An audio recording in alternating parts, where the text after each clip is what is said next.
Cheamă-ți toate rudele, cheamă-ți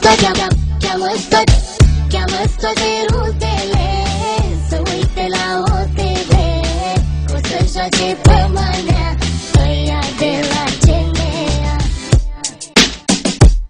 A fost odată o avocată care brusc o dispărut. Când Diaconescu îndată o fiușii de făcut. L-o chema Pidon Petric, care se vedea prima, și Pidon Luis Lazarus ca să aibă adversar. O trecut vreo 2 zile, nu s-o rezolva nimic. Joacă și dintr-o șelulă și le mai zâmbești un pic. O trecut o lună, 2, tă nimic nu s-a întâmplat. Eu la mine în cămăruță m-am tot uit în gândurat. O fi moartă, n-o fi moartă, am ușinii să mă știi. Că la Dan Diaconescu bai moartă, bai vii. După aproape un an de zile, tot pe OTV-ul meu să apară avocata e din și mai greu. Dintr-o dată într-o seară și să vezi minuni mari. O fetiță cu codițe o venit cu știri tari. Îl acuză pitolică, zice că e criminal. Ei de dânsul nu e frică, ori la balon ar fi dat.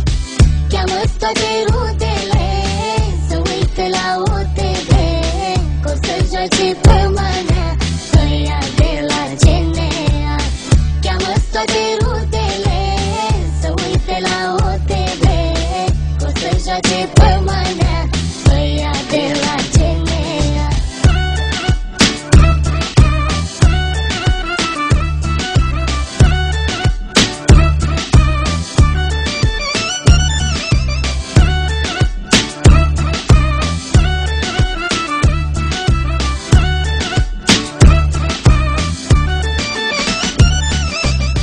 Vestita Magda.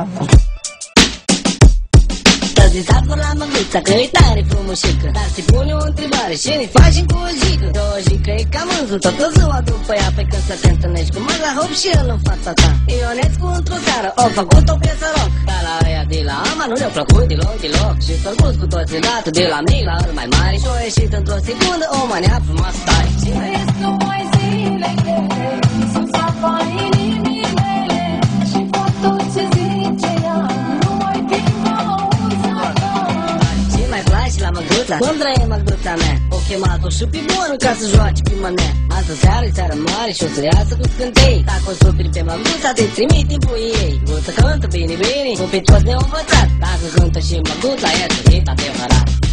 Cheamă-ți toate rudele să uite la OTV, că o să joace pe manea ăia de la CNA.